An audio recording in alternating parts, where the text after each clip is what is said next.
Hi everyone, welcome back to Banu Sami kitchen. நாம இன்னைக்கு என்ன ரெசிபி பார்க்க போறோம்னா ஓணம் ஸ்பெஷல் அடை பாயாசம் எப்படி செய்யலான்றதாங்க பார்க்க போறோம். எல்லாருக்குமே ஓணம் நல்வாழ்த்துக்கள். இந்த பாயாசம் பார்த்தீங்கன்னா ரொம்ப டேஸ்டா சூப்பரா இருக்குங்க. வாங்க இதை எப்படி செய்யலான்றதை பார்க்கலாம். வீடியோக்குள்ள போறதுக்கு முன்னாடி மறக்காம சப்ஸ்கிரைப் பண்ணுங்க அண்ட் பெல் ஐக்கானை கிளிக் பண்ணுங்க. இந்த அடை பாயாசம் செய்யறதுக்கு நமக்கு அடை தேவைப்படுங்க. இந்த அடை பார்த்தீங்கன்னா ரைஸ் ஃப்ளோர்ல தான் செஞ்சிருப்பாங்க, அரிசி மாவுல. நம்ம கடைகள்ல இப்ப ஈஸியா இது கிடைக்குதுங்க. நிறைய பிராண்ட்ஸ் கூட கிடைக்குது. இது 200 கிராம் அடை நான் எடுத்திருக்கேன். நீங்க எந்த பிராண்ட் வேணாலும் வாங்கிக்கலாங்க.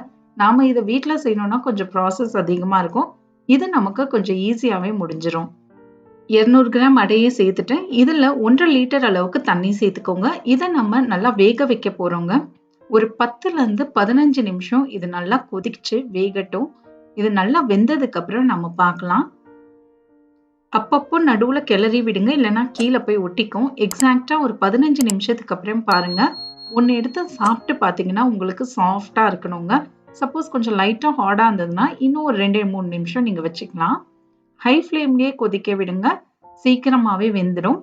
இப்ப அடுப்பை அணைச்சிருங்க. இதை நம்ம வடிகட்டிக்கலாம். இதை நம்ம வடிகட்டிட்டு இதுக்கு மேல நல்லா சில்லுன்னு தண்ணியை போட்டு அலசிக்கணுங்க. இல்லைன்னா அடை ஒட்டிக்கும். நூடுல்ஸ் மாதிரி தான் இதுவும். நல்ல குளிரான தண்ணியில இதை நம்ம நல்லா அலசிக்கலாம். 2-3 வாட்டி நல்லா அலசிக்கோங்க. அப்பதான் நமக்கு அடை ஒட்டாம இருக்கும். இல்லைன்னா நல்லா பிசு பிசுன்னு ஒட்டிடும், நூடுல்ஸ் மாதிரியே இருக்கும். இப்போ பாத்தீங்கன்னா ஒன்னு எடுத்து பாருங்க, தனியா அதுவே வரும். இதை ஒரு பக்கமா எடுத்து வச்சிருங்க. நம்ம சக்கரை பாகு செய்ய ஸ்டார்ட் பண்ணலாம். சக்கரை பாகு செய்யறதுக்கு ஒரு கடாயை எடுத்துக்கோங்க. இதுல 300 கிராம் அளவுக்கு வெல்லம் சேர்த்துக்கோங்க. உங்க இனிப்புக்கு தகுந்தா போல நீங்க சேர்த்துக்கோங்க. 250ல இருந்து 300 கிராம் கூட சேர்த்துக்கலாம். இது கூடவே 2 கப் அளவுக்கு தண்ணியை சேர்த்துட்டு இந்த வெல்லத்தை வெறும் கரைச்சா மட்டும் போதுங்க. பாகுலாம் எதுவுமே தேவையில்லை. இது நல்லா கரைஞ்ச பிறகு வடிகட்டி எடுத்துக்கோங்க. ஏன்னா வெல்லத்துல நிறைய தூசி இருக்கும். கண்டிப்பா வடிகட்டிக்கோங்க, இல்லைன்னா ரொம்ப தூசியா இருக்கும். இப்போ பார்த்தீங்கன்னா நான் வெல்லத்தை ஃபுல்லா கரைச்சிட்டு வடிகட்டி எடுத்துட்டு வந்திருக்கேங்க. ஒரு கடாயை எடுத்துக்கோங்க. இதுல நம்ம வடிகட்டி வச்சிருந்த வெல்லப்பாகு இதுல சேர்த்துருங்க. இது கூடவே நம்ம எடுத்து வச்சிருந்த அடையும் சேர்த்துட்டேன். இதை நம்ம ஹை ஃப்ளேம்ல ஒரு 10 நிமிஷம் கொதிக்க வைக்க போறோங்க. இந்த வெல்லப்பாகோட அடை சேர்ந்து நல்லா சுண்டி வரணுங்க. அப்போதான் அந்த அடையில வெல்லத்தோடைய ஜூஸ் எல்லாமே இறங்கி நமக்கு சாப்பிடும் போது சூப்பரா இருக்கும். இது அப்படியே ஹை ஃப்ளேம்ல 10 நிமிஷம் வைங்க. நாம அதுக்குள்ள தேங்காய் பாலை ரெடி பண்ணிக்கலாம். ஒரு பெரிய முழு தேங்காவை எடுத்து நம்ம பால் எடுக்க போறோங்க. இங்க பாத்தீங்கன்னா நான் ஃபர்ஸ்ட் பால், செகண்ட் பால், 3வது பால்னு 3 பால் எடுத்திருக்கேன்.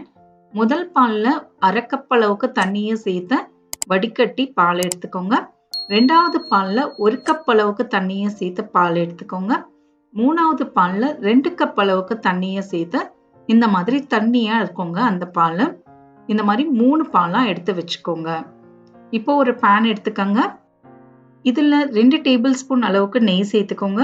இது கூடவே ஒரு 3ல இருந்து 4 டேபிள் ஸ்பூன் அளவுக்கு சின்ன சின்னதா நறுக்குன தேங்காயை சேர்த்துக்கோங்க. இது நல்லா கிரன்ச்சியா இருக்குங்க. தேங்காயை சேர்த்து செய்யும் போது ஒரு 3 பத்தை இல்லைன்னா 2 பத்தை அளவு கூட நீங்க தேங்காவை சேர்த்துக்கலாம்.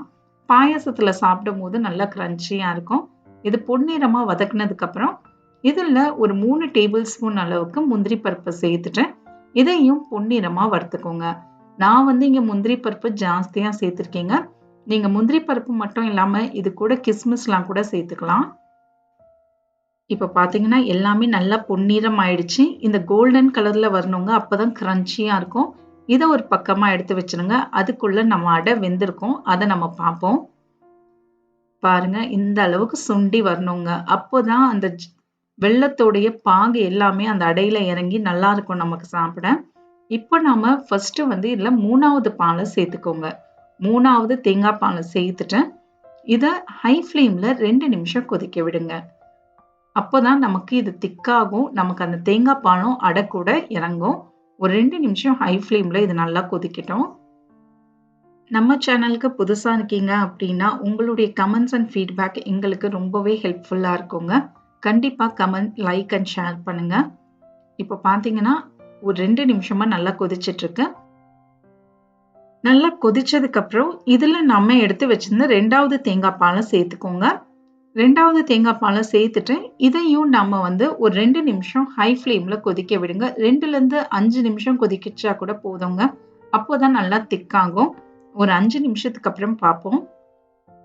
பாருங்க நல்லா திக்காயிட்டே வருது. இதுல 3 ஏலக்காய இடிச்சு சேர்த்துக்கோங்க.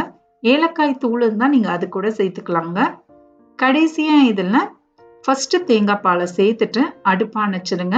எப்பவுமே ஃபர்ஸ்ட் திக்கான தேங்காய் பால சேர்த்ததுக்கு அப்புறம் ரொம்ப கொதிக்க வைக்க கூடாது. திரிஞ்சு போயிடும். அதனால ஃபர்ஸ்ட் பால சேர்த்ததுக்கு அப்புறம் அடுப்ப அணைச்சிருங்க.